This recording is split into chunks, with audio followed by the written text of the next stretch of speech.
in case the stairs are wet or slippery. If anyone is unable to use the stairs, would they please allow others to exit the room before they go to the fire escape door, where they can be given assistance. Our assembly point will be in the public car park at the side of the Civic Suite. Please do not delay your evacuation to collect any belongings, and please do not return to the building until given permission to do so by the council staff. Right.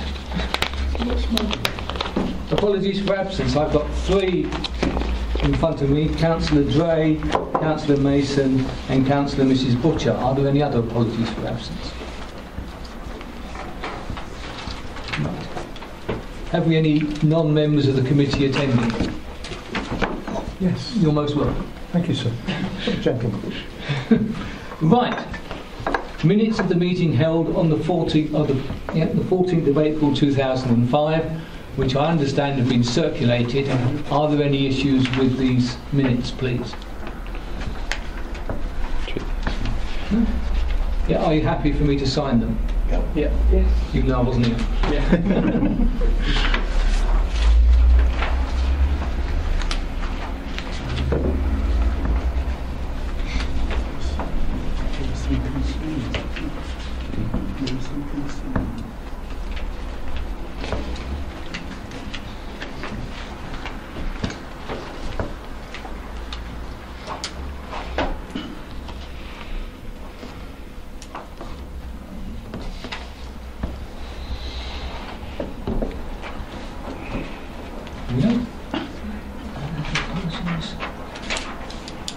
Are there any declarations of interest? I see none. Yes. It's not a declaration of interest. Can I have just a reminder of something? Is it the chairman that makes declares that the forget it. I was thinking of something that happened at the last meeting. There was some concerns raised at the meeting that I attended a couple of days ago about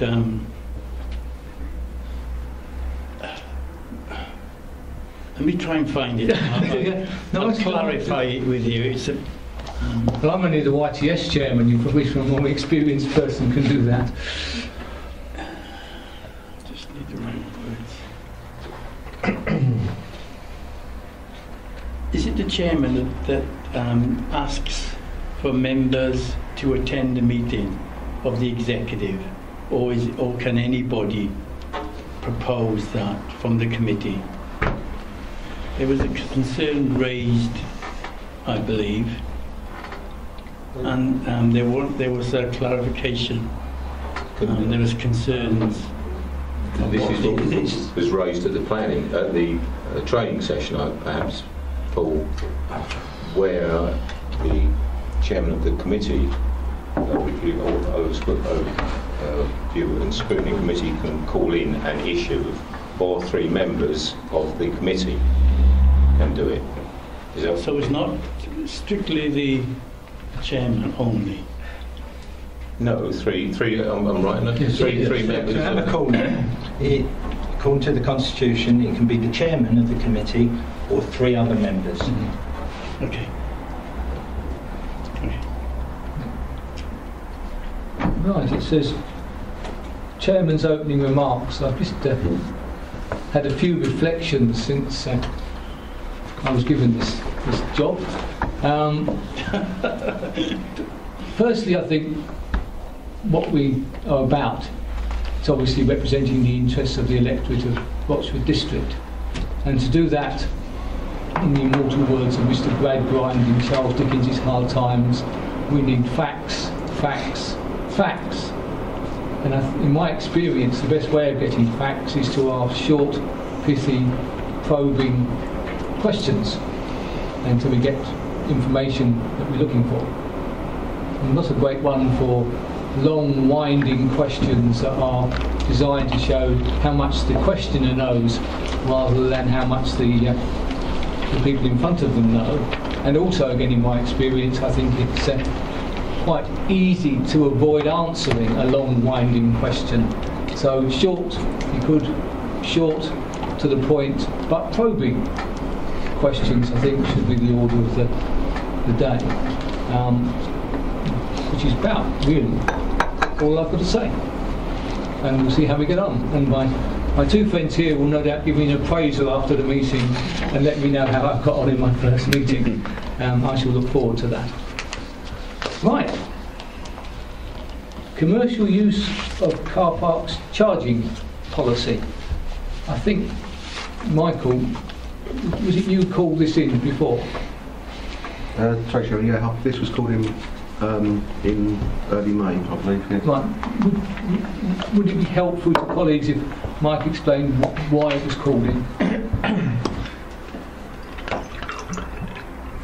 I'll now explain, yes. So I'm on the wrong one at the moment. On housing association, I'm going to be on that one. There are probably three reasons. There is probably an underlying one which other members will probably pick up on. The original reason was around the cost that we are charging to the National Health Service for parking. There was an issue around the fact that, to me, but not necessarily other people, I found out, but other people will certainly agree with me as well, that the basis of charging in 3.2 is unclear. This is the report from the director to the portfolio holder, where it says in the last sentence, NHS breast screening has historically been offered on a reduced cost basis by calculating a fee based on the pro rata price of an annual parking permit at £800. To me, that originally thought that the charge would be £800 for the use fee, and therefore it was going up to around 2,700, 2,800, 2,900, depending exactly how long they were going to be in there for. It would appear that that's not quite the case. It would appear that the £800 would be per bay, therefore it would be 800 times 5 bays, which would get, for 9 months would be £2,500 excluding VAT. The £800 obviously excludes VAT. I was then unsure in 4.1 whether £11,000 that's mentioned included VAT or not included VAT, and I'm still not quite sure. 10 months doesn't equate to £11,000, so it may be net. Therefore I felt that one was the cost basis. I thought it was an excessive increase, and then I found it wasn't necessarily that excessive increase, it was just excessive to charge them that, in my opinion. Two is I believe the report is unclear, and I'm not convinced that people would always. Some people obviously did understand it more than I did, whereas I did not. I think the figures are a little unclear, and therefore I wanted to make sure the decision was based on the correct understanding of the report. And thirdly, I don't really think it's right to be charging an organisation we should be working with. There's a lot of talk around integrating services, trying to get everyone to work together, yet we're charging a service which we're trying to help integrate within Essex. That was broadly it. I know other people, I think Councillor Norman had other points which I would also certainly agree with. Yes, if I may, the comment I made was that for me personally, it's a moralistic issue, and you know, I just feel that why should we be charging to basically serve and look after our residents?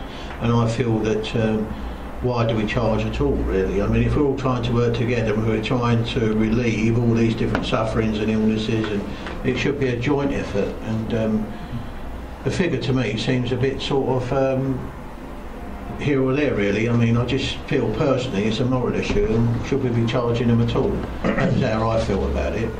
Not just this, but it's most of the projects. It's not just this one. Yeah. That's how I've come out with it. Can anybody assist the committee with a figure of increase? Yes. From A to B, and that would be helpful to start the process, I think. The increase from last year to this year, including VAT, is £4.16. £4.16. Correct. For what? What's that? The total income of increase of £4.16 or? No, both sides, we charge the NHS.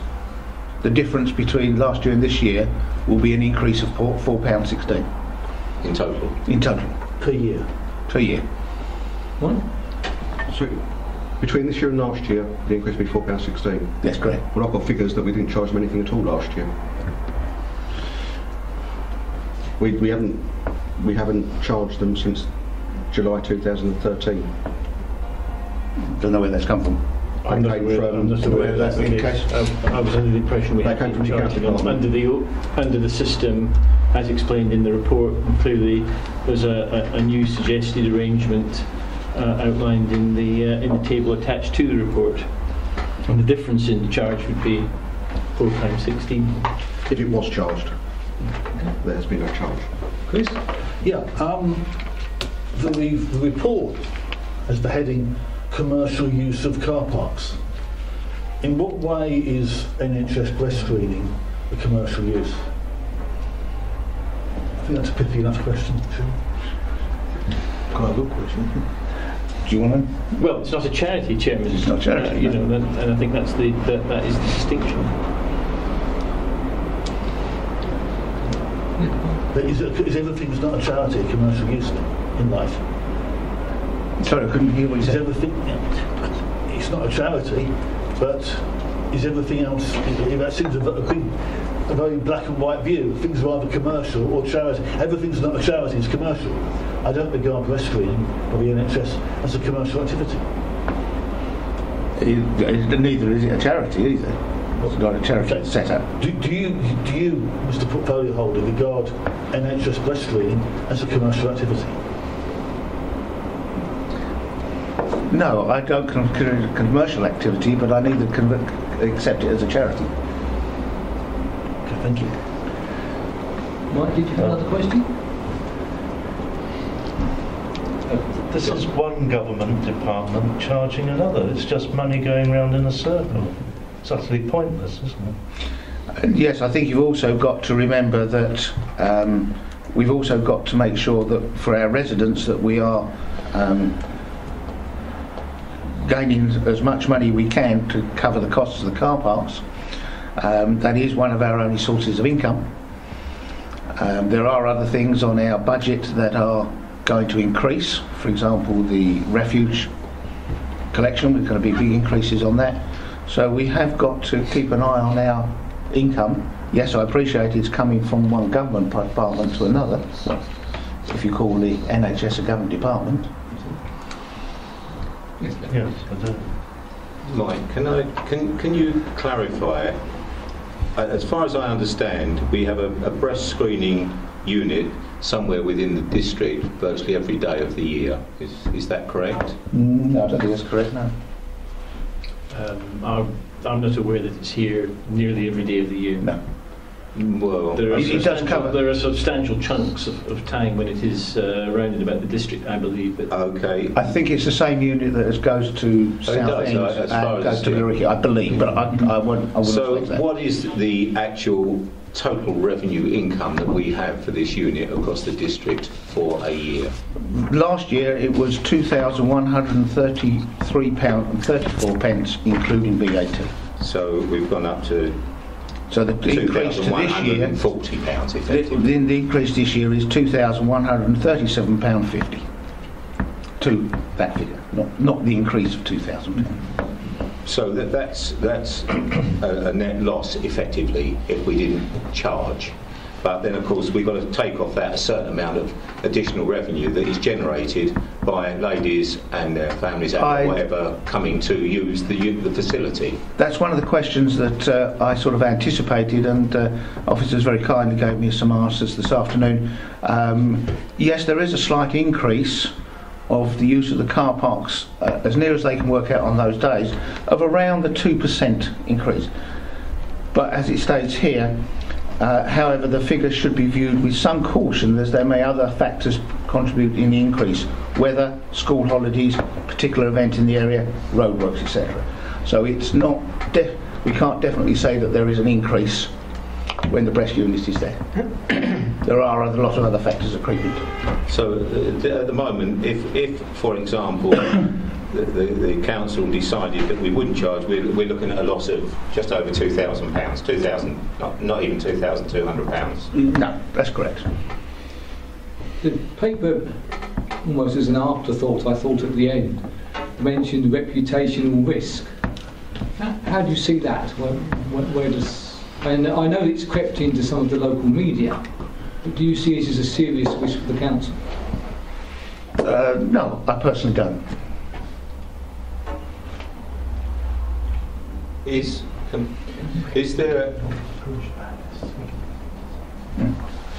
there any areas within our? I mean, I understand that we can accommodate the unit in Southend Road, Hockley, without losing any parking spaces.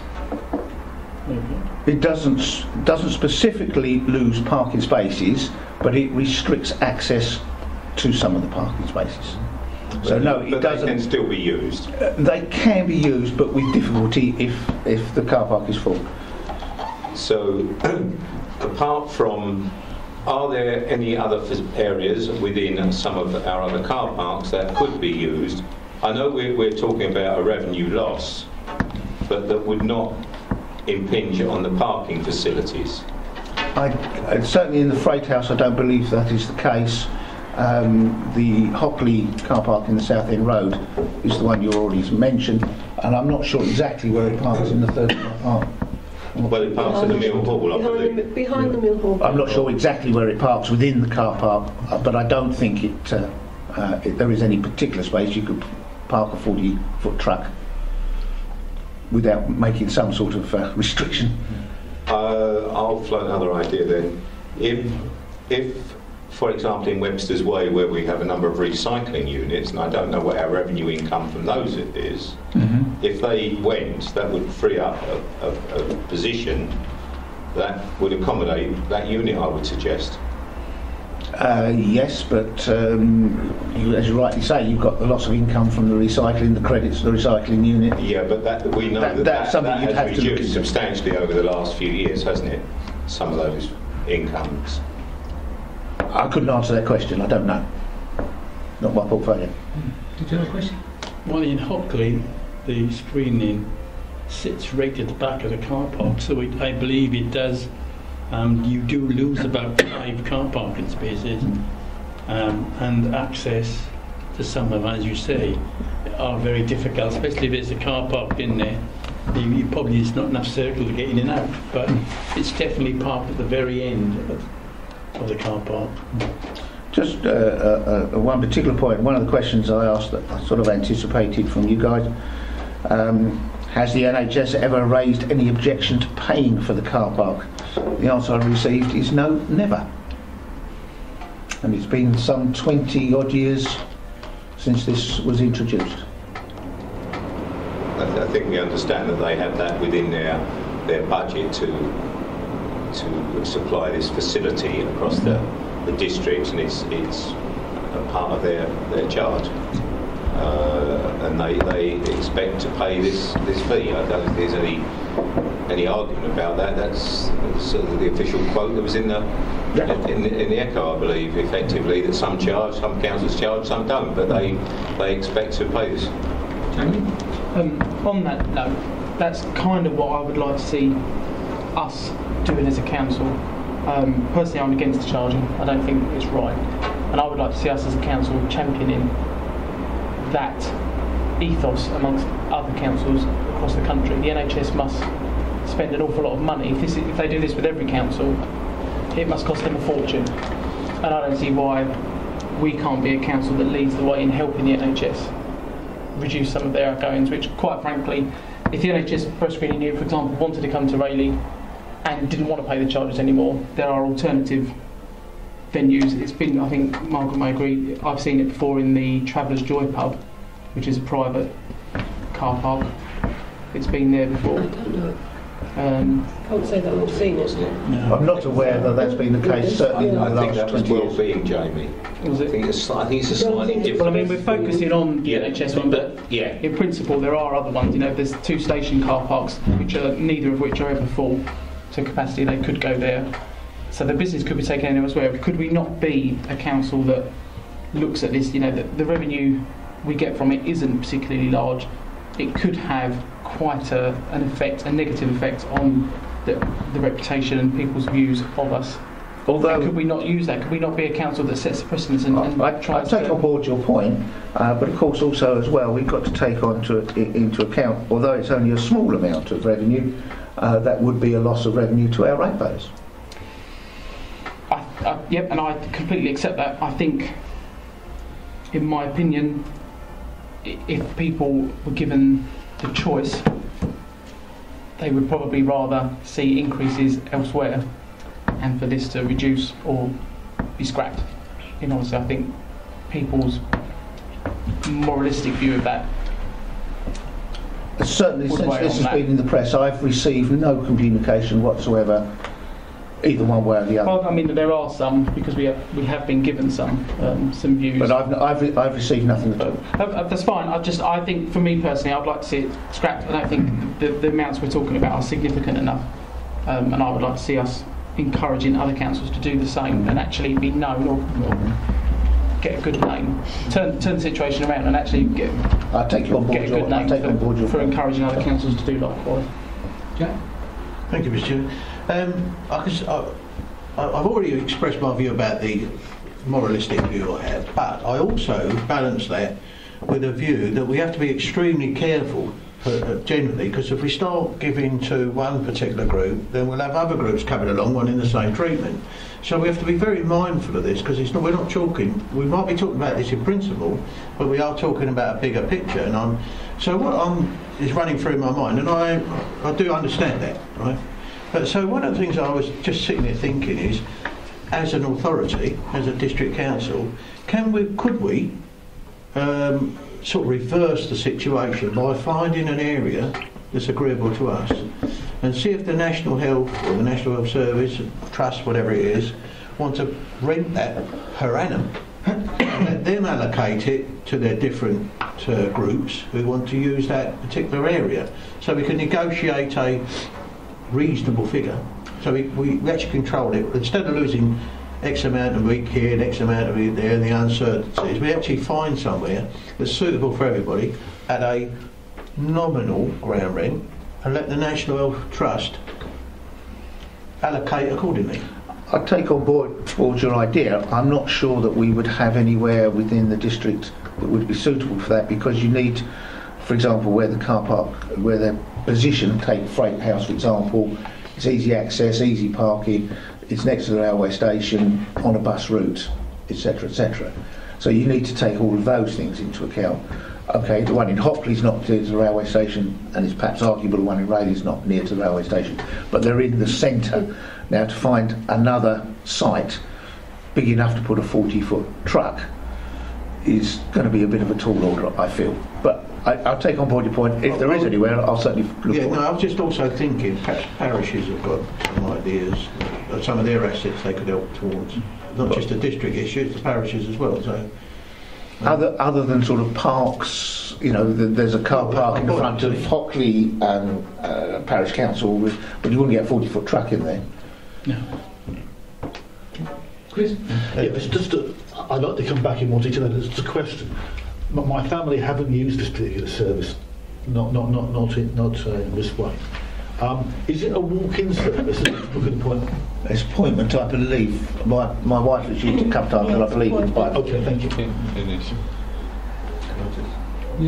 If we've concentrated at the moment on the breast screening unit, but I mean we've already highlighted that there are other national health units in operation within the district on occasions. What would our view be if it became, you know, if it wasn't just breast screening, it was well-being, it was prostate cancer, it was whatever new system came up, blood, whatever new unit came into being that we're not aware of yet, but I think they're on their way.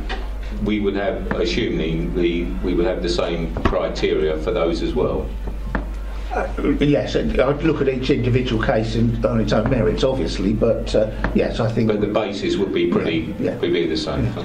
Okay. Just one thought on what we were talking about, alternative places. The one in Rochford, for example, there is a big car park still at the Rochford Hospital, or the site of the Rochford Hospital, but they prefer not to use that. Right. Me, not right. Yeah, I'll get confused if you use two people who've got the same name.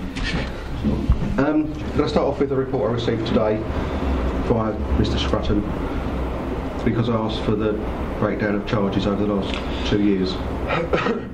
The only charge on there for the NHS is on the 15th of July 2013. There is no charge for last year. I'd like confirmation at a later date. Can we please confirm if other ones have been charged with so they're missing from this list? I'd have to come back on. Yes, I understand that. I'd have to come back to on that. I don't know the answer to that question. If it's not been accounted for in terms of we've invoiced the NHS, then we need to look at what the count. I just wonder if your figures were correct, because the one on here comes very close to the 2133 you mentioned. That was all. Quite close. Yeah. So I'd have to verify that. But happy to come back on that particular. Can we have some? I would like some clarification over the charging now. Commercial charging is set out in our fees and charges, which are fairly clear. £20 for the first space, £7.50 for each space thereafter, and then £7.50 per space for every day after that. For 10 months, I make that £11,677.08, which is very close to the £11,000 mentioned in the report. Is that therefore how that figure has been arrived at? The actual wording is just over £11,000. 10 months using 5 bays would cost over £11,000. So is that inclusive or exclusive of VAT? I'd assume it's exclusive. We were talking about this before the meeting, actually, and I was under the impression it was inclusive, but we have to clarify that. If it's inclusive, it's very interesting, because the portfolio holder said it would be an increase in charge. I think it might be, if that's actually and this is where I come back to the report, is very misleading, potentially. If it is inclusive, that means the actual parking charges for 10 months would be, and bear with me one moment, £2,432, 73 pence. More? No, that would be the charge. Oh. Compared to... Can I just ask, sorry, I'm not sure how you've arrived at that figure then. I've arrived at it at £20 for the first parking space. Yes. £7.50. Yes. For that day, for another 4 spaces. Then after that, £7.50 per space, every day. Right. So 5 spaces every day. Yeah. I've done that over a year, then done 10/12. I wasn't working out on a daily basis. Yeah, and that comes... so the total yearly charge is £14,012.50. 10/12 is 11,677.08. If we then do the £800 times 5 is £4,000, including that. Divided, I'll then get an error. Over 10 months, that would be £3,333. Then if you remove the VAT, it comes to £2,777.78. Which means actually, to be honest, as proposed, if that is correct, you're actually proposing a lowering of the charges. So this is where I'm really confused with the report. I think I'm very unsure of what it means, and I may have called a report on the basis it's going to increase charges, which, to be fair, the portfolio thought so as well. In actual fact, it may be reducing charges. I really don't know what's going on now. The figures that I have is that the current fee was £2,133.34, including VAT. The price that it's going up to per year, including VAT, is £2,137.50, which is an increase of £4.16, including that. Wouldn't it have been helpful to try and use the same criteria as has been used on the report if you're providing us with I asked the question of the officer as to what the actual fee that the NHS will be paying. And that is over how long a period? Is that for a year? 10 months? That's a year. that doesn't agree to the report. That figure does not agree to the report at all. George, do you have a question? There were 3 points. The first one on the... Sorry, I was going to say, it's a pro rata basis. I say it's a year, but on a pro rata basis. 3 points. First one is what was the reasons from Rochford Hospital not using the facilities there?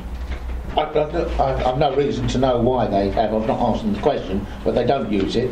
They use the freight house.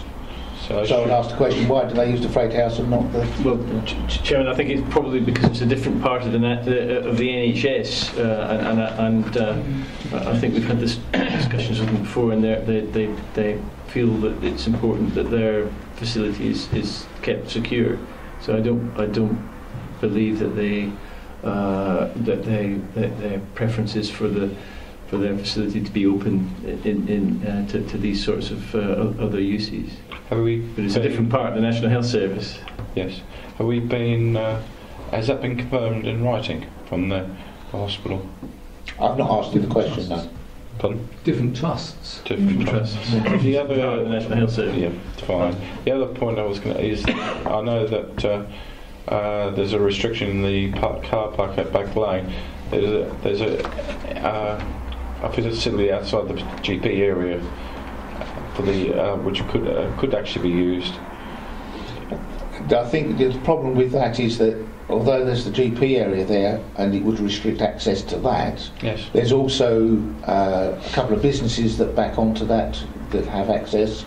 There's also a hall just around the side at the back there, which again has access. I think you'd have problems blocking up a number of accesses to other properties. It's directly outside the GP, but I can't see how it could actually block it. Chairman, I think it's worth saying. It's my understanding that the screening unit, has looked at the locations where it might be appropriate for them to put the unit, and those locations have become established over a period of time, and I think it's their preference of choice for the particular locations in the district that have been used over a period. So I don't think we should lose sight of that fact. You need to have a dialogue with the NHS about the location, and they might say, well, hold on a second, it's fine to suggest another location, but actually the way things have been working over the years, and the fact that people know that we're here on in this particular location is a workable arrangement. So a point taken. My third and final point is following on from Michael, Councillor Hoy.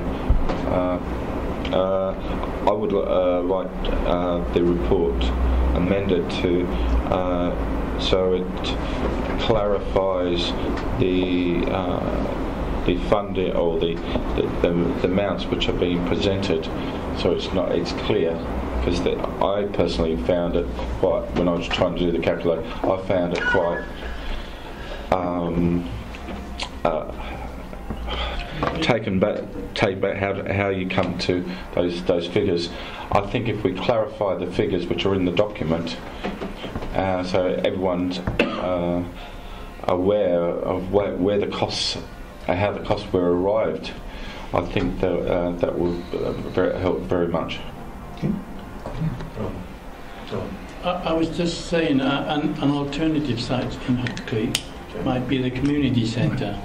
I don't think they'd like me saying that, probably not the residents neither, but it is a large car park which is locked up. Which community centre do you talk about? Hockley Community Centre. They've got large, huge car park, bottom of my road. There would be 2 or 3 questions that you need to ask. Is firstly, do they want it there? No, secondly, I suspect they probably want a fee for doing it as part of the community centre. No, it's just an alternative. But obviously, there are questions to be asked if it was even considered. But there is a large car park there which is locked every night, which could be used if so. We say for Hockley, for example, you could put it down onto the industrial estate down near to the railway station. Yeah. But is that the right place? Would they want to be there, working around the industrial estate? I agree with you entirely. Jamie, and then John. Just a quick question. Why is the approach car park excluded from charges? The approach car park in Rayleigh? Well, I'm assuming that's the one that's in this report. It says Hiram car park Monday to Saturday. It has the fees, and then it says in brackets excludes the approach car park, because that's the one car park in Rayleigh that at the rear end has an awful lot of space and is never full and could quite easily accommodate a 40 booths unit. But it seems to be excluding. So is that saying that you can hire that car park free, or do alternative charges apply to that car park? Alternative charges apply to the car park. I'm correct in saying, yeah. But are they not mentioned in this report what those charges are? Because that is one car park that is never full. It has on average 20 to 30 spaces a day that aren't used. Yeah, it's commuter car park. It is commuter car park, but both the Rayleigh car parks either side, which are obviously used by commuters, neither are ever full. Whether the and I'm just interested why we've got charges here, but that one of those car parks is excluded, yet there's no mention of what the charges are or if you can hire that out. That to me gives the impression that you can't hire any space in a particular car park in Rayleigh, which is run by the council, which has ample room for a breast screening unit.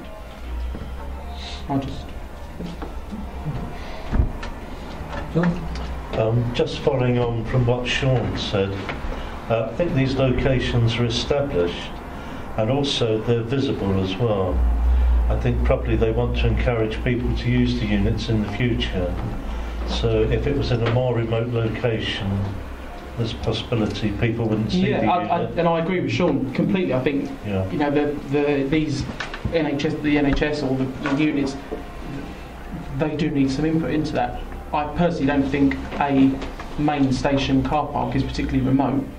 A lot of people will get there by train, and everyone will be able to find the station. So a station car park is quite an obvious place, but it doesn't actually answer. We're agreeing to report that a particular car park is excluded from this, yet there's no information on there. What charges do apply to that particular car park, if there are any? Chairman, yes, there are charges. There's a different charging regime that applies to the approach car park. Exactly why it's excluded from the charging schedule, I'd have to clarify that point. Please. Yeah, thank you, Chairman. I think this report needs to go back to the portfolio holder for further consideration, and I'll give 3 or 4 reasons why. First of all, I don't think the report is clear. There's a lot of discussion over what it means, and it's not clear financially. I think it needs clarification.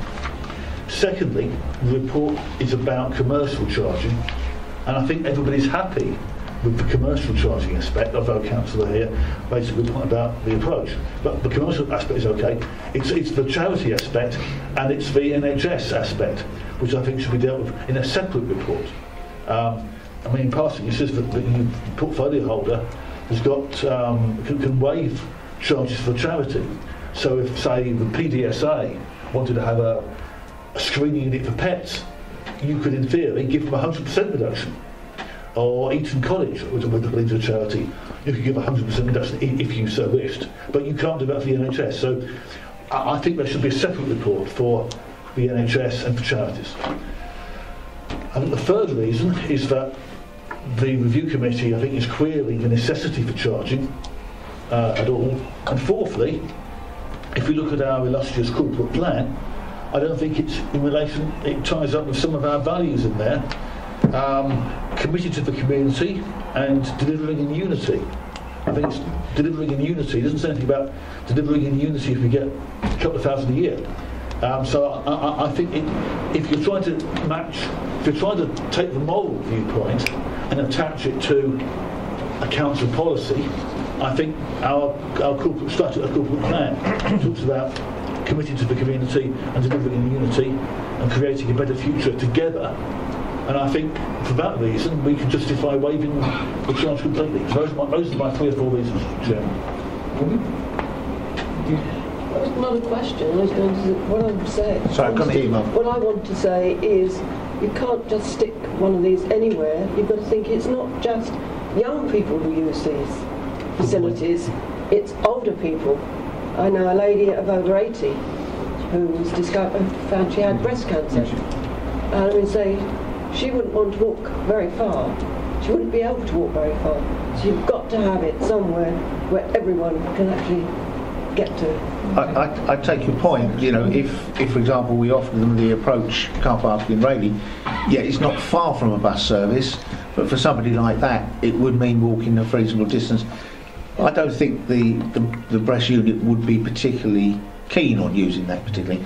We'd have to ask them. I don't know that for a fact, but they may be if we could do it for nothing. Yes, but you've also got to take into account the scenario that Margaret just given.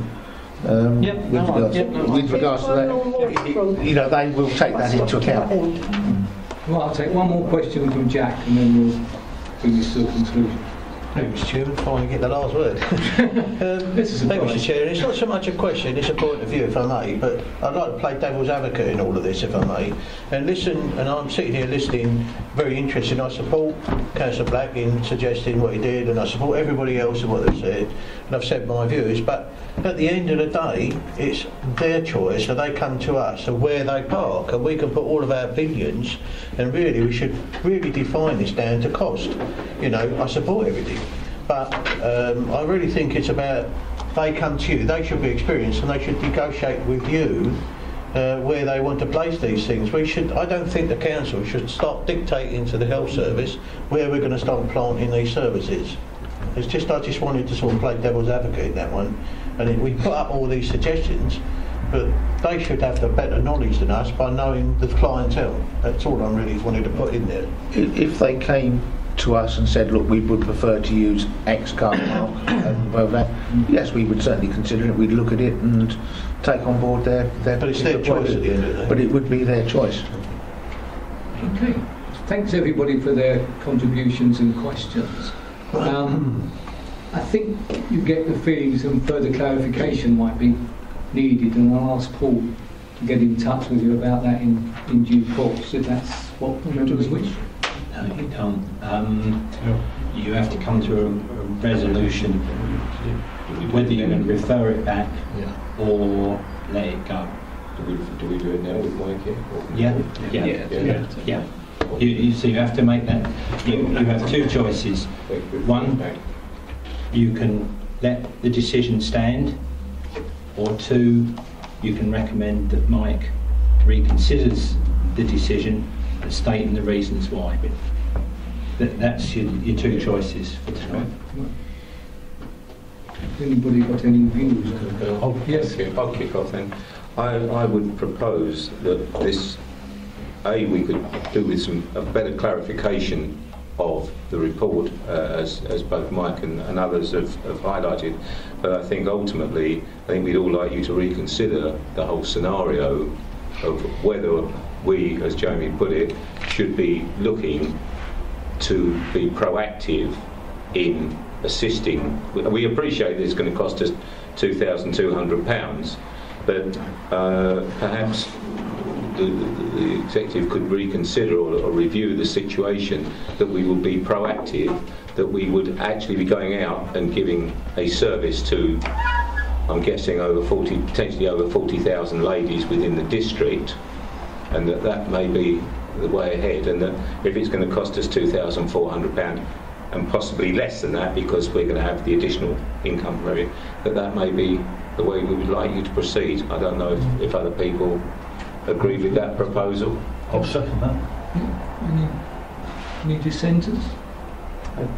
I think there is a slight caveat in terms of if that is what we agree to do, will there be other services that the NHS will then expect to be able to use on our land without them paying a fee, because they will also be exempt. That's the only concern. If we say yes, we'll do this one, will that open the floodgates, as it were, to public health and a whole range of other services that we would then propose? But I'd perhaps add to that to say that it needs to be on a case-by-case basis. Okay. Chairman, can I ask a question? Sorry, just for clarification for this. I think the last point is a good one, and I think the portfolio is going to consider the review committee's views on the NHS breast screening unit. I think I think that there may very well need to be some guidance in relation to the review committee's view on all of the other related facilities that might very well then say, hold on a second, if it's now free of charge in the car park, we'd like to go there as well. Is there a limit to that? Is it just National Health Service? Is it all of the other well-being sorts of facilities? Or how does clearly we can give consideration to that, but in terms of whether the review committee has a view, it would be useful to hear that. I think I would like to be seeing all NHS services. I think if you have we've talked a lot about breast screening units, which obviously is extremely important. If it was testicular cancer screening unit, we would soon have an issue if we were charging for testicular cancer screening but not breast screening. Yes. I just think NHS should be exempt, personally, and maybe charitable at discretion, maybe. But one more point from Chris. Yeah, I mean, I support that. I mean, it's a good question. My instincts on this are, if it's NHS screening for a life-threatening condition, then I'd say yes. But then we're defining what's life-threatening. Well, not. You have to. I take the point, but this is my instinct on this. And also, I would say have up to one. We've got 3 locations: Rayleigh, Hockley, Rochford. I wouldn't mind if there was one screening unit in Rayleigh at one time for one thing, one in Hockley for something else, and one in Rochford for a third. I think we could afford that, and I think that's how I'm thinking. I think you have to have a limit. But Mike, I'll give you the last word. Yeah, I have a couple of concerns about certain comments that Chris makes with regards to it has to be a life-threatening illness. Are you suggesting the portfolio holder would have to make a decision as to whether it's a life-threatening illness or not? I'm not sure I want to do that. Secondly, with regards to NHS, now we've already determined that NHS is not a charity. Yeah. It sits in the middle of the two organisations. What about police? What about fire brigade? What about the Lifeboat Institute? Well, no, they're not them, they are a charity. But, the police and the fire brigade, or the ambulance service, what about them? Where do you draw the line on that basis? We could end up with the car park, those spaces in those car parks being used every day, every week of the year. So I think you've got to put some limitation into the scenario. Go on, the last word. Yeah, I think it's been quite clearly said, and I think I agree with Councillor Black, that if you have 5 spaces in each car park which are available throughout the year, that's it, and you're restricted to those 5, and you're restricted to health. I can understand the scenario of the fire service possibly, and also the police wanting space, and it might be possible they could have space, but this was called in regarding the health screening, as I see it, not just breast cancer screening, but health screening in general, and that's how I would see it. I think any health screening is helpful to prevent any life-threatening disease. Okay. And that's how I see it. I think we've given that a very good airing, colleagues. Yeah. Thanks to Mike and Sean, and if you could provide us with some further information in a clarified form, I think the committee will be very grateful.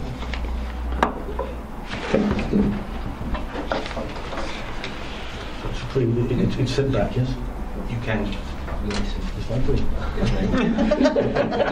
If you have somewhere better to go, although someone will stay. More exciting than the Like the Spanish Inquisition. We could charge you. Right. Yeah, I'll stay for it. Item 7, the housing allocation. Right. I've got a couple of questions myself to start with. It says in the paperwork that our previous scheme was successful, but then we decided to sort of rationalise it along with the practice of other authorities. What benefits to the council were there in moving away from a scheme that was regarded as successful? What did we see as being the likely benefits? I'm not sure, I'm afraid.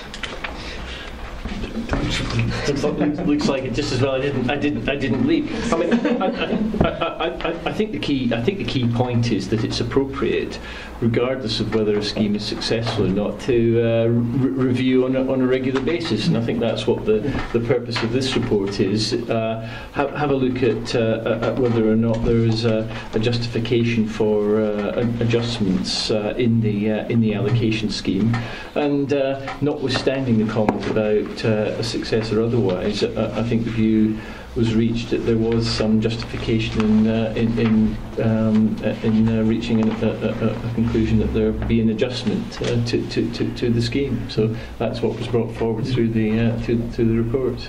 The reason I ask is the report also floats the question of possibly increased costs, because more people will be homeless and will have to make greater use of bed and breakfast or private accommodation if the new system is in place.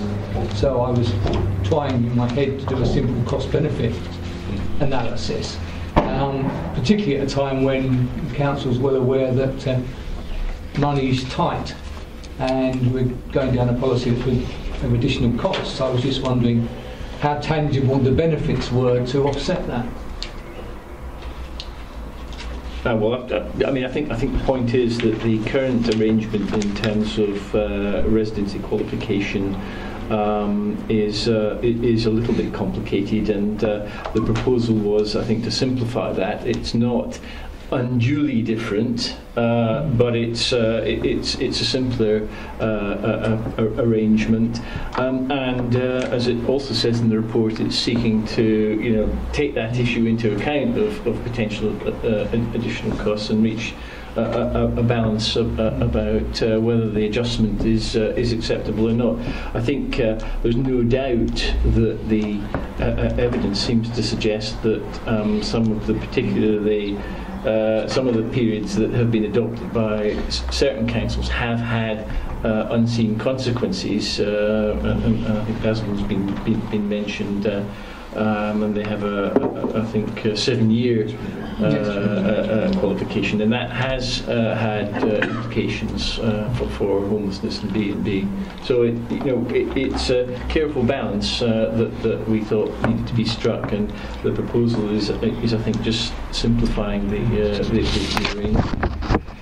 Final question from me: is there any back of a cigarette packet? I can appreciate they're not sort of very easy to define, but is there any feeling as to what the increased costs might be? I can't answer these questions, I'm too new. No, I can go away and seek clarification on that. Unknown costs and slightly risky benefits. Okay, that's fine. Anybody else want to ask me questions? Yes. We've had these figures submitted to us. Could you just sort of explain them to me, Jodie, the ones that have come in today? I mean, I guess with Band A, with the new rule, there'll be nil impact. Band B, I guess, is just a potentially a difference. Yeah, Band C, a difference of whatever that total is. I have worked out. Yeah, we're talking 30 odd. Yeah, and that's Band C is a fair chance of seeking housing. It's Band A's priority. So effectively, by increasing it to the 3-year band, we don't anticipate that the most vulnerable group. They wouldn't be impacted. There wouldn't be any impact on that at all. And the next most vulnerable is minimal. 4 units. Yeah. Four people on the list. Yeah. Okay. Any further questions, comments, John? Has there been much movement in the last, say, 4 months or so? I could give you exact figures, but not much as far as I know. But I can go back and get exact figures. Not an awful lot of change, basically. No, not great numbers, no. But I can get exact figures on that. Okay. Mike?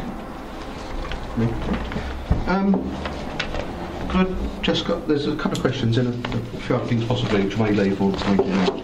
And it probably echoes the chairman's view. Why if our scheme is successful, do we have to adopt a criteria of other authorities? It would seem to me they would be adopting ours. What is their criteria for being successful? And I can understand the point of a review. And if we then say it's successful, why are we changing it? I want to know what that criteria is and why we felt that we weren't successful enough, or it wasn't successful enough.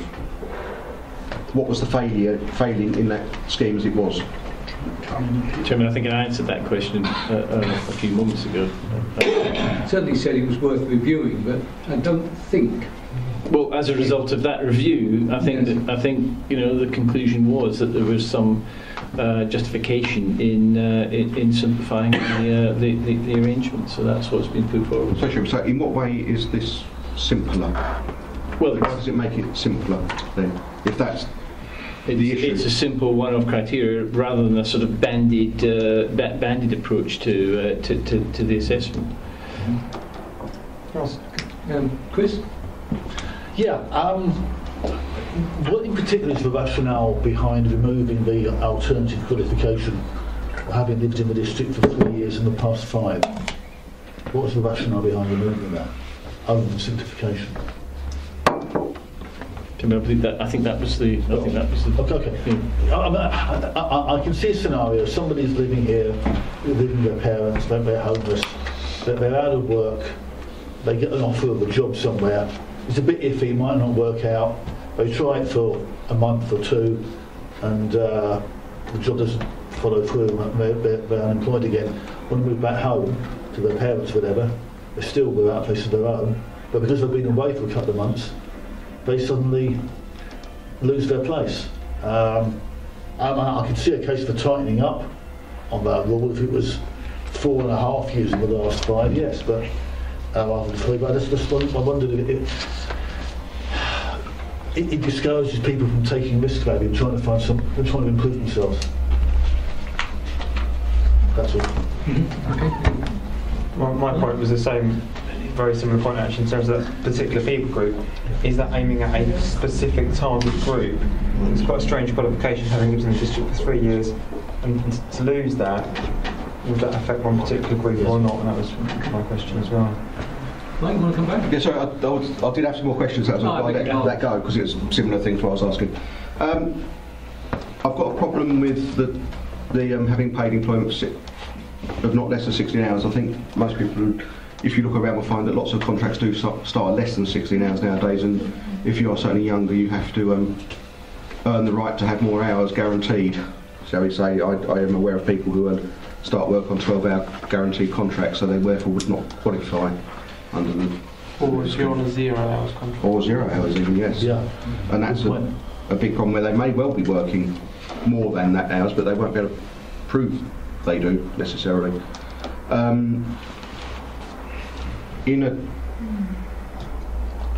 Which is a comment. I would then like to follow through on the figures we got from Jodie about the where the axe falls, if it were. To be honest, this comes across as a way to me to cut our waiting list. It doesn't cut them by that many perhaps, but it certainly cuts them in one area, which is our one-bedroom accommodation, which as most people know is quite rare in the district. And to me it might seem as though we're trying to cut out the problem.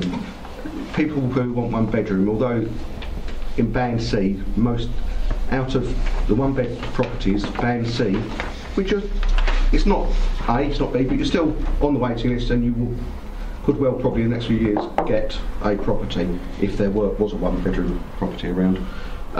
It's cut by 19 of the 21 in total.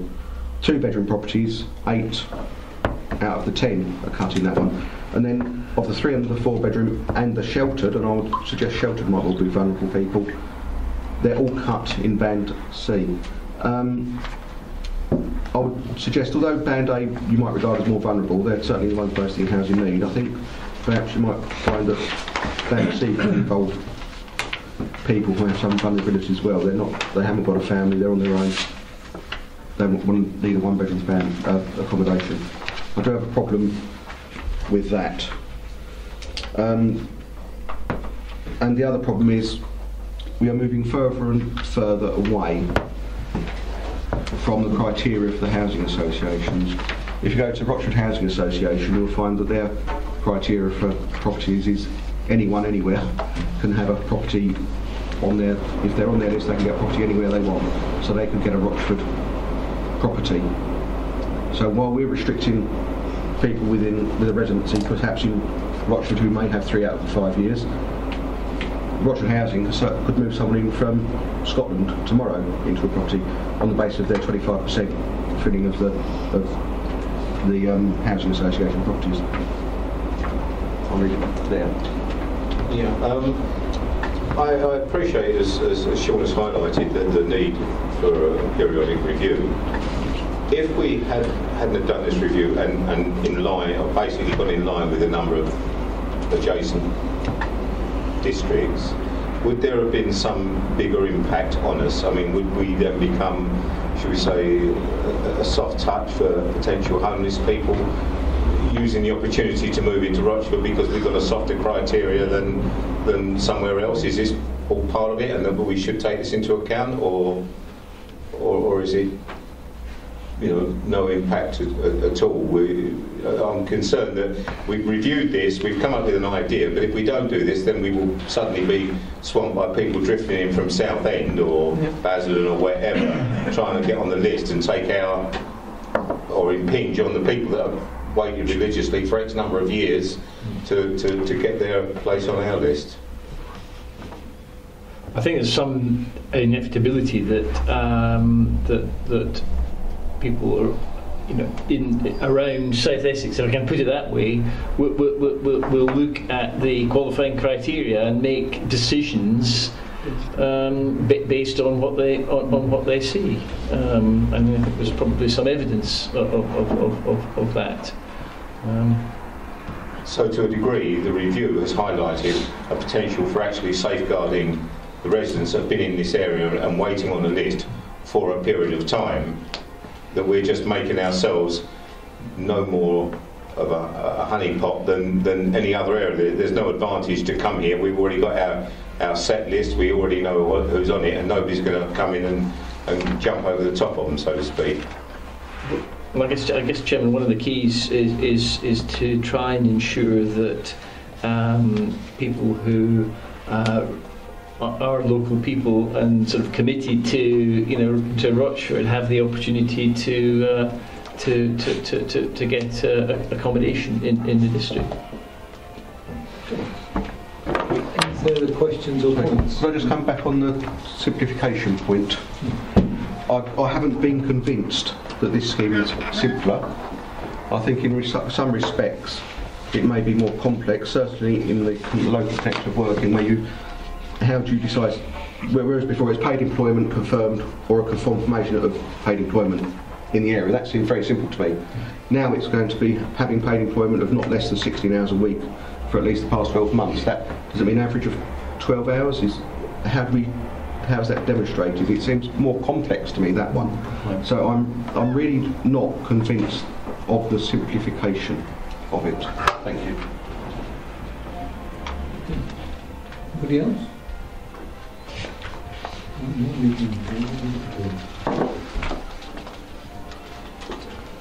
Basically, see how they are the same as before. It's the same calling. It's whether you want to accept the decision or whether you feel you want to refer it back to the portfolio holder and the reasons why you want to refer it back. So could I ask if we could ask the new portfolio holder what they feel about the policy, or is that appropriate, or if they would like to review the policy? So I'm assuming this would be referred back to Councillor Lumley, would it, as the new portfolio holder? They would like to review. I think I already said at the beginning I'd be because this wasn't signed off Yes. by me, I know very little about the detail of what is behind this, and as you've illustrated from most of your questions and statements, there's a lot of complexity within this and a lot of detail. So I think if I had have been able to get my head around all of this and the reasons why, by now I would have been something of a miracle. Yes, if you decide that way, it will come back to me, and maybe then I will have a better understanding. But this evening, for the purpose of something that's been signed off by someone else, the officers have answered your questions because I do not understand the detail at this point in time. Right. Is that an answer, Michael? That's an answer. Thank you. Would someone like to move either acceptance or refer back? Well, I'll move, refer back. I think it would benefit us as a review committee and possibly the new portfolio holder as well. I don't mean that in a... That's not being... I take that the way it was meant to. Yeah, it was just to get it fit up. It wasn't being I'm happy to second that. Seconding. Okay. I have no problem with that. No? Yeah, good. Portfolios happy, holders happy, you two are happy. Anybody dissent from that? Okay, Sorry. so the majority view of the committee, we refer it back. Okay. And the reasons are? I think for me it would be just clarification with regards to some of the changes on the proposed wordings for the actual issues, in particular with regards to local connection residents and local connection working, with a view to the working hours and possibly for me the 0 hours contract issue. I think I'd just possibly like to see that mentioned. Can I just ask in a writing. question? Michael said something about you couldn't... How does that work with 0 hours, and how do people prove the hours? Surely the proof is in the pay slips? Yes, but it makes it more complex, surely. If you have a job for 12... If you have a... I've closed it down now. The previous criteria was a job. Where it says 16 hours a week, Now it's 0 changed hours, to you might do 16 hours 4 a week. hours one week. Okay, can I close that down now? Sorry. I mean, I tend to agree with you. You should be able to prove it sort of de facto rather than de jure having to rely on the contract, because even with 0 hours contract, some people work an awful lot of hours. They do.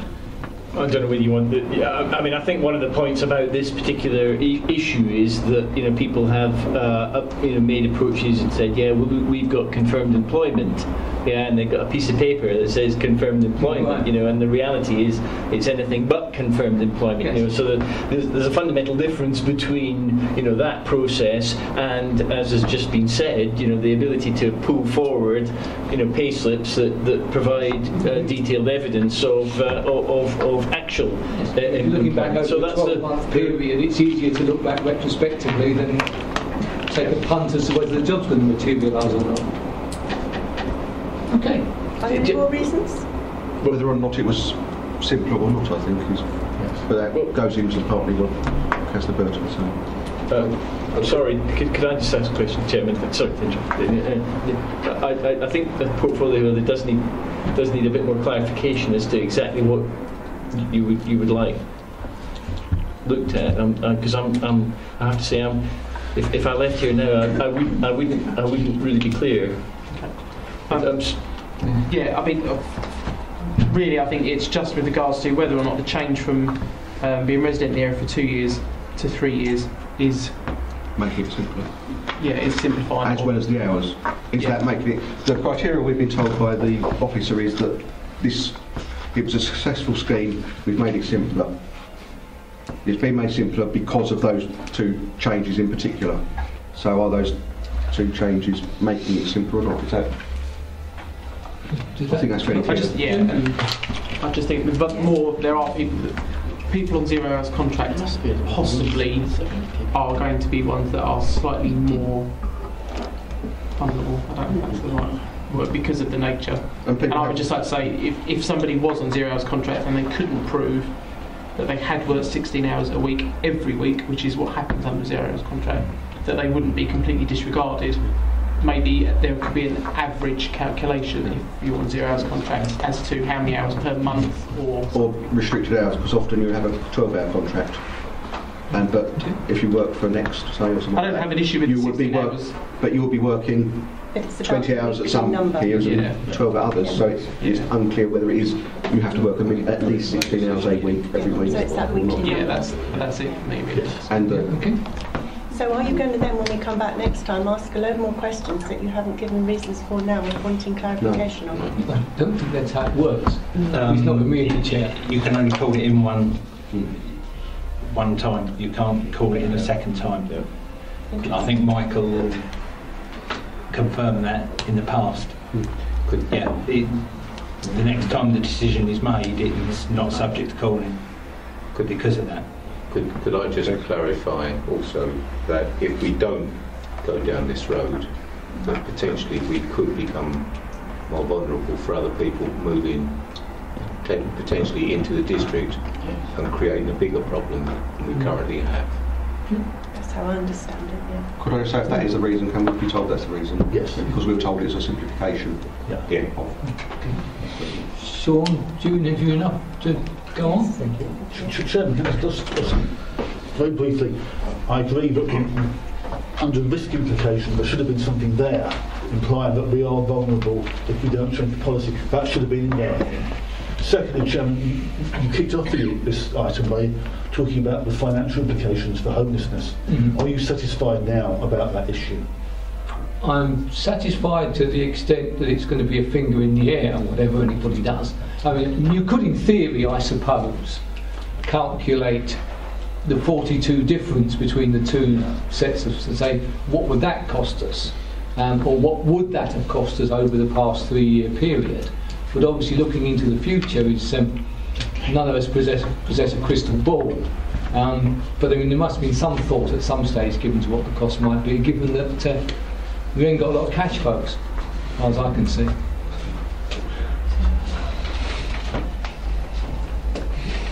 So any help you could give us would be gratefully received. Okay, I can clarify. Okay, thank you. You're welcome to stay if you wish. Oh yes. All right, good. Because this is right. Item 8, the overall work programme.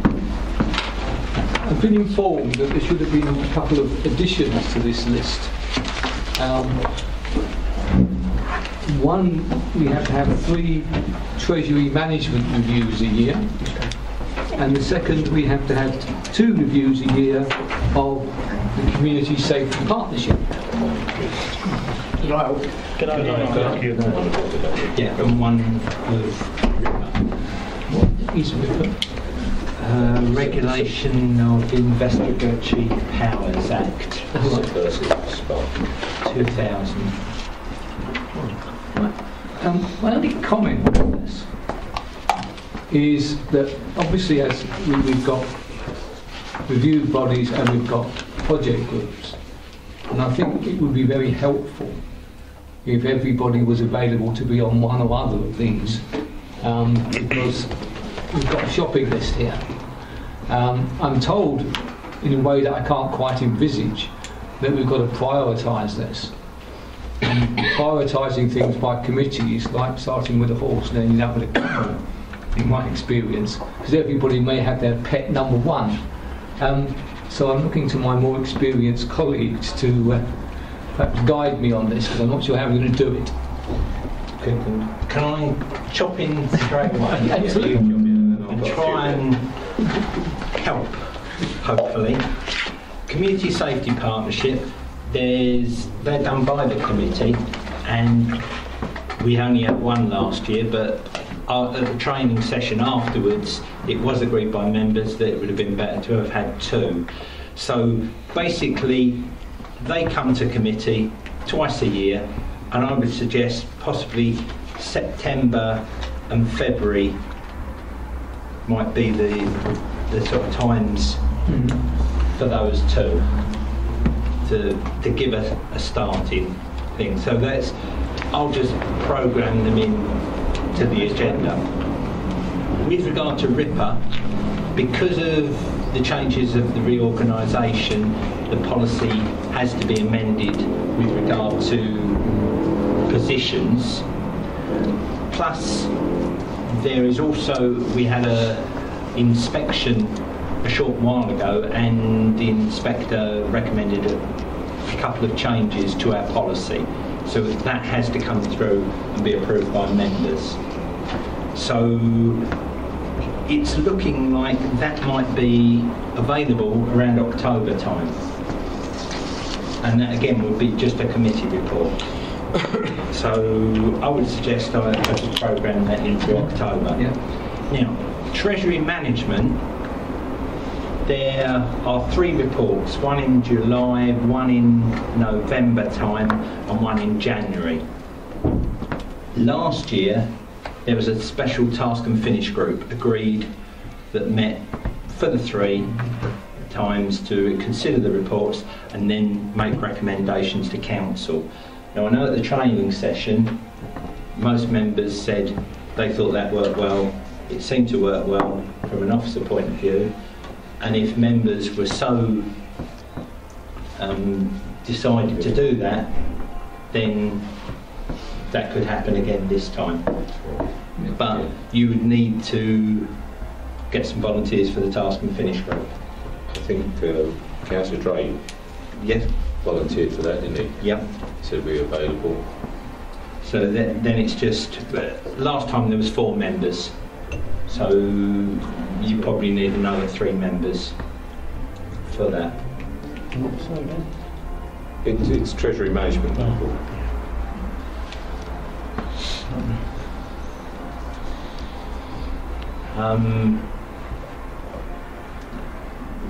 Do I want to ask for volunteers or does the chair? Well, it's completely out of my field when you get money, so I know how to spend it, but I don't know earlier. Stick me down, please. Could you give a bit of background on the Treasury Management, Paul? Yeah. It's basically, the Treasury Management function is where we invest balances of the council over time. Usually it's notice accounts, etc., and call accounts, and it's the procedure and the policy that's agreed. I.e., there's a laid down procedure and policy which banks we can actually invest with, and for how long and how much. Basically, it comes about. You remember the Iceland bank scandal? Yes. Yeah, it's to try and avoid things like that because there's a set laid down criteria. The banks are credit scored, so that's right. You know, and it's all there. And you're nodding to me, so I'm going to say put me down. Yep. Enjoy working with you, John. Sorry? I enjoy working with you. Thanks, Jerry. Background. Mike? No, I think I was on it last year. I think it's probably time for some fresh blood on it. I think you've got some continuity with Councillor Dray. Sorry, can I ask a sort of retrospective question, please? Because I do Ripper. Obviously I just let you talk. Is it possible to see the recommendations and report from Home Office about the recommendations they've given to the district about the changes in Ripper? You did. I can't remember seeing it was all sent out to the members. When was that? A couple of months ago. It did come out. So there's not a new document then? Oh no, it's that same one, but we haven't been able to get round to. Oh, I see. I was under the impression you were saying because of the reorganisation. That's also had a knock-on effect. Okay. I'm actually meeting with Nick Kahn to discuss it shortly and try and sort it out. On the Treasury Management, are those meetings evening meetings? Yeah, they're evening meetings. I'll do that with Robin as well then. That's your fault. Okay. First meeting will be 14th of July. All those citizens. Paul, could you, for the new members, would you be able to send this report document out to the new members? Yeah. Perhaps if you send it out generally, it'll be helpful. So we're looking for it. We have quite an interesting looking list. Does anybody wish to add anything to that list? I'd very much like to look into changes to the primary care trusts, as now they are CCGs, particularly the changes to public health as well. That's moved across to county council. I think now this year seems an opportune moment to actually look at this, the health service generally, particularly in terms of changes to the county as well. There's changes going about there in terms of the overall structure of the health economy in this county. Southern Hospital is not in a great state at the moment. There's a number of wards being shut down at the moment, orthogeriatrics being one of them. Some serious implications there for some of our residents. I'd very much like that to be on the agenda this year. I think I tend to agree with that. The whole health and social care architecture's changing. There's an awful lot of people saying it ain't going to work because there's no cash. And we've got an elderly population in Watford. Well, certainly in Watford we have, but in other parts of the district might be a bit younger. But I think, perhaps we owe it to our residents to have a good close look and see if the thing's actually going to work. And if there's any cash behind it. There's a lot of grand words, but grand words are wonderful, but if people ain't putting their money where their mouth is, it ain't going to work. Yeah. So, what I don't know is how we prioritise this list. We have one, excuse me, we have one other one, Jerry, from the planning meeting, which was Michelin's Farm. Yeah. What has been the impact? Where do we go? How do we stand now? And what's the road ahead? Yes. Would Michelin's Farm fit in with the enforcement part on here? Because it really goes separately. Yeah, planning enforcement on the top as a top item. I think a few things came to light that we might want to mention about some of these issues. Would that be the case that planning enforcement would fit in with the Michelin's Farm one or not? I think they could be combined. I mean, things that came to light. Jerry wasn't at the planning meeting, but some issues that came to light regarding a number of these planning enforcement issues was who's actually in planning and enforcement and who's doing what now. And until we actually established that and where we're going with that, it became a bit of a difficulty trying to work out who we're going to ask questions on. I can forward you the people who are in planning enforcement if you want. I've got an email confirming who's in planning enforcement. Yeah, but you got. I think it was really down to the assistant director planning. Is still being paged. The team leader planning enforcement, I believe, is still open and not been filled as yet. But my understanding is they're only looking internally for this at the moment. I asked the question the other day and I was told... I don't know. No, because I was actually commenting on planning enforcement. They said they're looking internally. What qualifies internal people for that job? Well, you've already got... Planning enforcement, I think, is 3, or would be 3 members of staff. Planning enforcement would be 4 members of staff, including the team. 3 including the team leader. Team leader's obviously been sought for replacement. There are 2 planners, which is Talent Magda and Yvonne Dunn. Yeah, that's planning enforcement. So, yeah, internally, if they replace or they find a team leader, they've then got a spare planning spot they're going to have to fill. So whatever, there'll be a vacancy.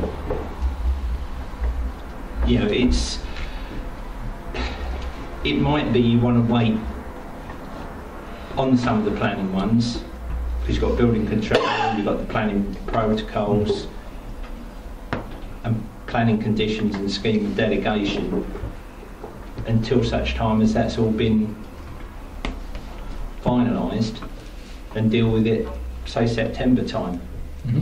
I ask a question. I've always had an issue, more so recently, on planning advice. And I don't really want to get into it now, but basically it's what they say to the client and how that affects, ultimately, the decision. I've got 1 or 2 sort of examples. I'm not going to bring them up now, but 1 or 2 examples. Does that fall in with what you're discussing here, or would that come under the planning conditions and?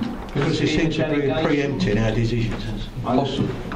Yeah, there seem to me to be, correct me if I'm wrong, opportunities to brigade some of these together. I mean, there are thought planning issues, and then there's, one assumes that the council's housing strategy and homelessness are related in a fairly close way, so we could brigade some of these together. And then there's the ones that seem to stand out on their own, like the budget, complaints, and working with other authorities, which is an issue we've already touched on this evening.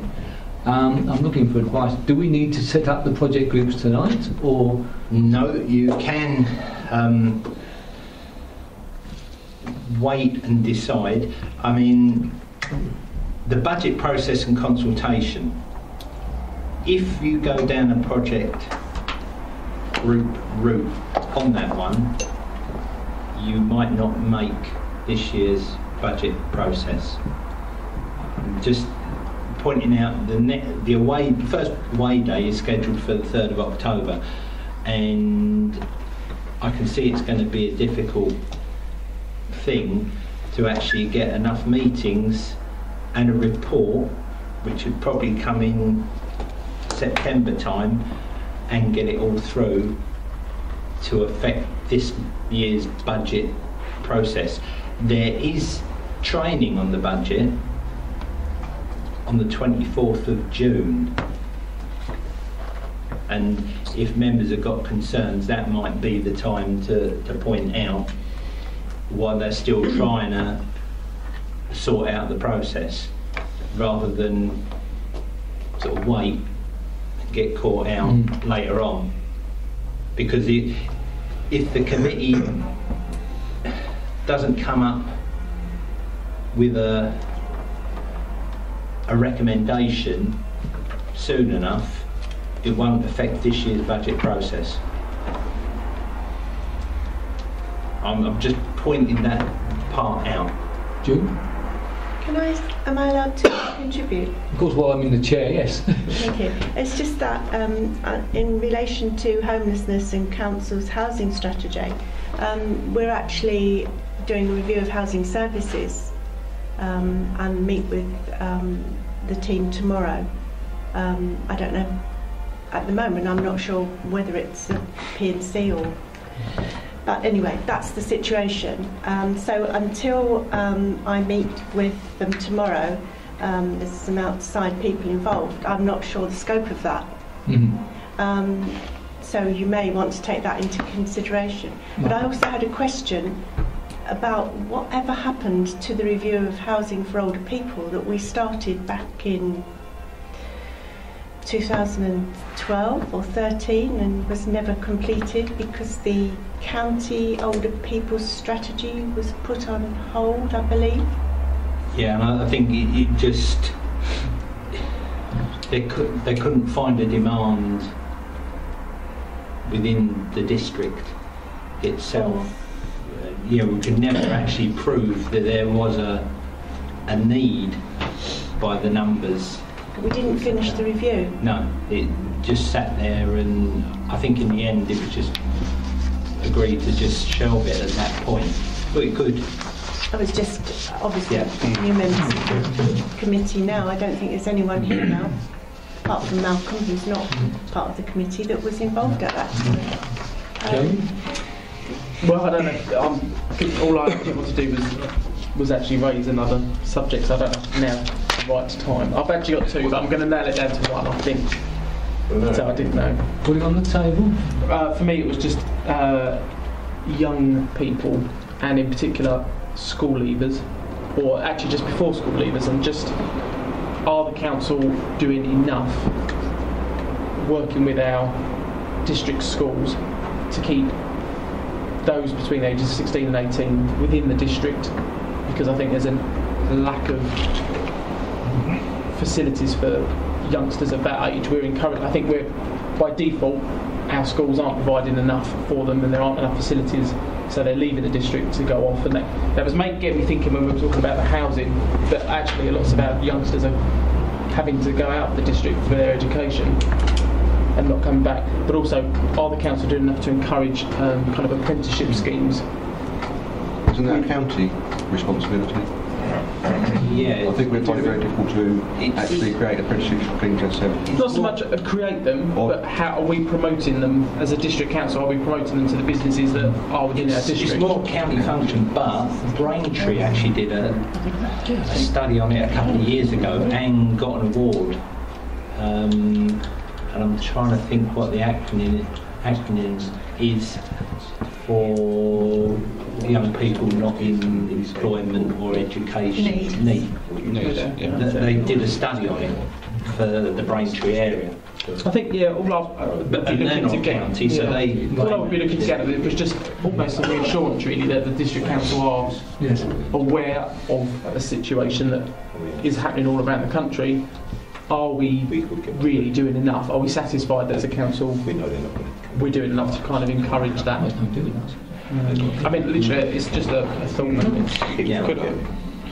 Can I expand on your point? I like the point you raised, but what we could do is take this a bit further and look at the age groups from the primary school to high school and ensure that they're on the right side of the law, where we can actually work with the police and also if youngsters are unable to go into higher education, then we can actually create partnerships, but start at a younger age and try to influence them to keep on the same. Yeah, I think I was targeting the older one because obviously now it's compulsory that children stay in education between 16 and 18, but as a district we're quite limited in our schools with places, and therefore the option is to go to colleges or specific colleges or get involved in an apprenticeship scheme.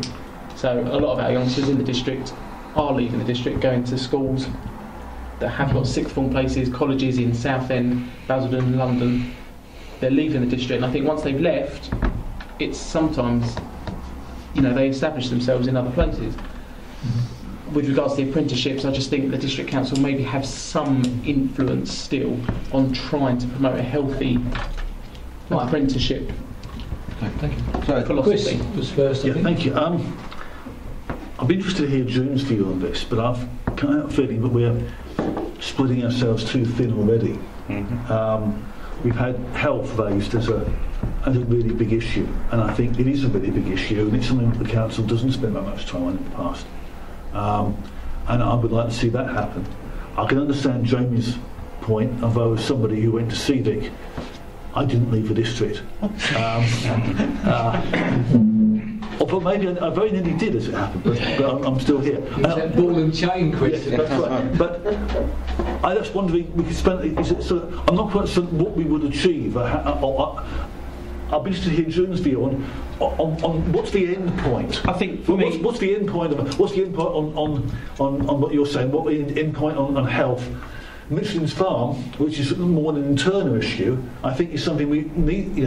If residents were to say to us, one thing that we need to do from the last year is look at what went wrong last year. Michelin's Farm was a thing that went wrong in a big way. Yeah. And I think we need to scrutinise that. And I wouldn't disagree. I'd have Michelin's Farm. If I'm honest, and I know this isn't going to be popular, I wouldn't actually be looking at some of these things that are already on here. The planning, for me, there's a lot on there. We all have extensive planning training. Planning is an ongoing thing, and I'm not quite sure it needs to be scrutinised in such detail.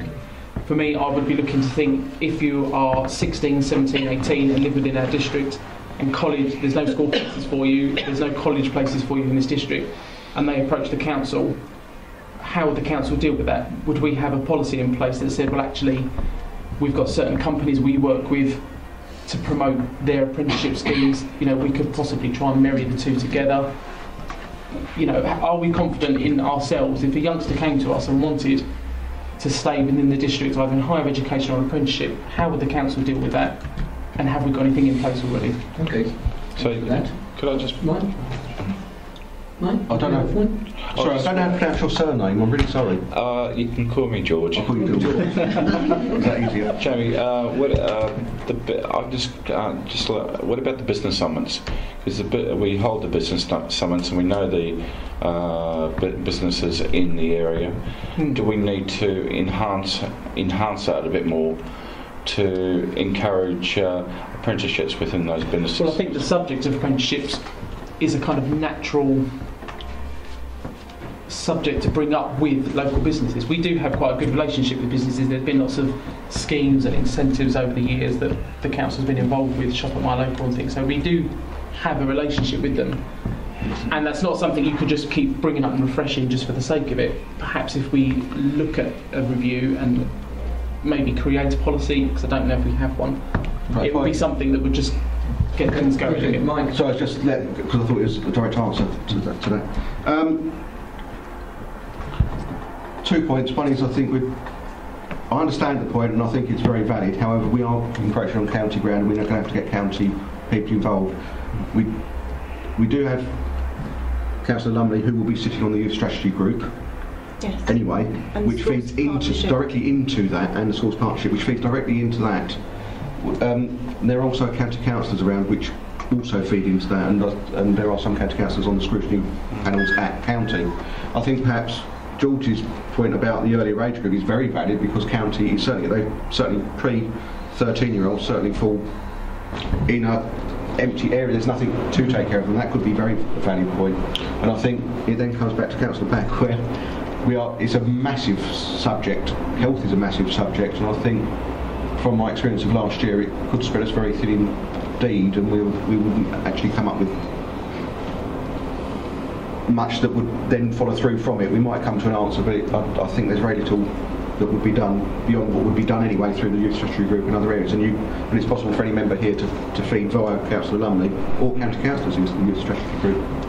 As I understood it, when we tried to do something with health before, we have to get the permission from county anyway, because it's county that has the power to scrutinise health. Yeah. Yes? Yeah, they still have that power. And they wouldn't let us last time. No, but what we could do is similar to when the Health and Wellbeing Board first started, and I think you were still chairman at that time, where they came in and spoke about it. You can question them. I've already spoken to our communications man, Andrew, knowing who deals with the health people, and we could put something together to get the various, the clinical commissioning group, the health and wellbeing board, etc., to come to a meeting. And depending on what members actually want them to cover, if you tell me in advance, then I can make sure that their presentations and reports cover those sort of areas. I'm not sure I could get it for the July meeting. I've got nothing on the agenda for the July meeting at the moment. Paul, can I I think a lot of this stuff what we talk about needs the background work done. Okay, let's throw the ball at you. What can you which one would you give us some guidance on that you could put a package together that we could actually do something in July? Could we attack Michelin's Farm? Or is that a big can of worms that we need more? That's a bit of a can of worms that I think I probably need to sit down with the chairman and vice chairman and work out where you want to go. Okay, well, and who you want. What I would possibly say is the complaints process at the council. You could probably knock that one off by just having a report on that for the July meeting. Okay. I mean that would. I mean, we don't want to. Surely we must have statistics on that already. Yeah. There's already. I think there's reports, there's statistics. So that would probably. And that would buy us the time. Yeah. It's probably an item that could be done in a single night by the committee. And could we also do a community safety partnership, one of those that night? Yeah, I probably could ask them to prepare a report. We'd have to ask the portfolio holder in charge of the CSP whether they could attend. That date being? 7th of July. Right, 2 or 3 weeks. You're not giving enough time, are you? Yeah, you give it 2 or 3 weeks to do it. But we're struggling to come up with something to fill the meeting. You don't want to just come up here for half an hour. No, I appreciate that. Could we tailor one of the community safety meetings to focus on young people? Because I know it's a big part of community safety work in terms of some of the projects that Community Safety Partnership run. Could we focus on that within Basically, what we've done in the past is got them to detail some of the projects. Now, there's no reason when you've heard their report is to ask them to come back with details about a specific project that you've got an interest in. I think it was things like Crucial Crew. Is it Crucial Crew? The Crucial Crew is usually run by the parish. I don't think the Crucial Crew is CSP. We do Crucial Crew. So, John, you wanted to come in a while back, sir? Yes, following up Councillor Burton's point, quite a few of the local schools now have sixth forms. Either they've acquired them recently or they're in the process of putting them together and constructing them. I think some of the local colleges in Southend and Basildon now are struggling to fill their places now that there's so many sixth forms. Yeah, they are. That's right. And another point is, unfortunately, regarding apprenticeships, we're in a black area for employment. Southend's a dreadful area for employment. Isn't the government, hasn't the government made a pledge to increase apprenticeships? Yeah. And I think Councillor Steptoe was on the working group for the various businesses, where he's encouraged to increase apprenticeships and for companies to take up apprenticeships. It's been already looked at, I believe.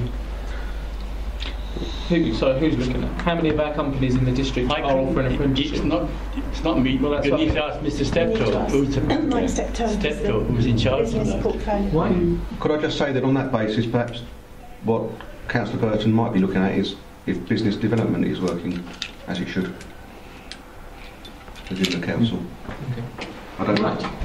We've got a proposal on the table at our next meeting that we look at the complaint scheme and the CSP. Are people happy with that? Yeah. And then we can have a chat at the end of the meeting about where we want to go with various project groups. That's okay. If it is on the 7th, this gentleman will be chairing because I'm in Norway. 7th of when? July? July. Yeah. It's the 14th, I'm back. 14th will be the task and finish. Right. If I may, in that CSP, is it possible to have a question in there about how is it functioning now, moving the Crime and Disorder Partnership, or as it was then, CSP, from the general populace into the police station? They closed the CSP down. How is that working? Sorry, I didn't. Because the communications and it all, I don't get any communications anymore. We used to go to CSP meetings, didn't we, under community safety, and then they disbanded it and said we're going to put, we're going to meet at the police station, be a limited few, and we'll let people know what's going on. And of course, I was on the CSP and I've heard nothing. Right. I better just step in at this point. The CSP, yes, physically was. The staff were going to be located at the police station. As far as I'm aware, if that has happened, it's only been in the last week or two. As late as that? It might not have happened yet. I don't think they've even moved yet, if I'm honest. Now, about this 6 weeks. With regard to the meeting that parishes used to have before the strategic group, you had all the parishes. That is now done by the Rochford 100. That's right. Because Graham Brown comes along to the Rochford 100 meeting and talks to all the parishes there. Basically, they weren't turning up to the meetings separately, so it was decided, I think, that the CSP presence would go to them. So this is what the question I'm asking. So I used to go religiously, and we were just told that it was all going to be disbanded, and we would be contacted. I've heard nothing, and I did represent our parish. Well, as far as I was aware, it was approved by the meeting group. No, we were told more or less. No, it was actually. We were told it was going to happen. We were actually advised, and not here, was it? In the last CSP meeting which we had, which Jo chaired. She brought up some stats with regards to the representation. And was that at district level, was it? No, that was at the parish level. Where? Here at the downstairs. Yeah. I must have blinked it. And now, as I say, they go to the Rochford 100 meetings, and the representatives of the parishes should be feeding back to the other parish members. I'll get nothing. What happens? My suggestion would be, if you're from a parish level, you speak to your clerk. I've lost interest now. I've slept since then. I just thought I'd ask the question. Okay. Are you available on the 7th of July? Yes. Sorry. You booked it. Right, okay, 7th of July, everybody, with this gentleman in the chair while I'm setting up a field somewhere. Methodology, I think we'll... Yeah, we've virtually touched on that. Yeah. Okay. And now the key decisions document, I searched in vain for one on my laptop. It's a little bit whiskery, I think. Does anyone want a copy? Yes, please. If there's anything anybody thinks I should call in, or three of you want to have call in, you can't call in a oh yeah? No. Oh, all right. All right. Thank you for that, Mr. Wood. That's okay. I told you I was YTS. I'll go through this bit. Oh, sorry. The key decision document, as I said at the training, is so you get pre-decision scrutiny. It's not so much called call-in, but if you want further information, then you can ask for it. If you know there's an item on there prior to the meeting that you're interested in and want additional information, then you can either contact the lead officer or let me know, and I'll see if I can get the lead officer to turn up to the meeting to discuss it. Okay. Now, would you like me to go through the key decision document? If you wish, yes, why not? Let's talk about important independence or something. Okay. The first one, number 415, the empty home strategy. You have already seen the report on that one, and the decision is due to be published on the 12th of June. So you've already got the report in the member arena. Okay? Now, number 515, the home strategy, that was on the key decision document the last time, and according to the minutes, the strategy provides an update to the Council's 2014 housing strategy. The strategy seeks to influence key partners and promote the provision of quality, affordable housing in the district, and promote the creation of sustainable communities for residents. That one, as far as I know, is still being prepared. No, I haven't seen it either, so I haven't seen a draft of it, so, you know, that one is still out there at some stage. Now, number 615, the Advice Services Commissioning, is due to be discussed at Executive tomorrow night. It's a P&C report, but all members should have seen a copy of that at the current time. Okay, and then finally, the only actual new one on the key decision document, 715, additional fees and charges, planning policy documents. It's actually to make up for these documents that have finally been approved. It covers the allocations plan that was adopted on the 25th of February 2014, the Hockley Area Action Plan, which was adopted 25th of February 14, the Development Management Plan, which was adopted on the 16th of December 2014, the London Southend Airport and Environs Joint Area Action Plan, which was adopted on the 16th of December 2014, and finally the Rochford Town Centre Area Action Plan, and that was adopted on the 21st of April 2015. Basically, it's to outline the fees if people want a printed copy. And if I tell you the most expensive document would cost £14. But it's because it covers more than two, or it's 2 wards and more. It covers 2 That's why it's parking on. spaces, isn't it? For a day. Has anybody thoughts, comments? No. On what? On any of those or on the last one? Well, any of them. I don't know. As the new portfolio holder is here. I think I just wonder what if you had any thoughts around the empty homes strategy. I have signed it off, It has been signed off. Okay. but I haven't seen the homes strategy at all.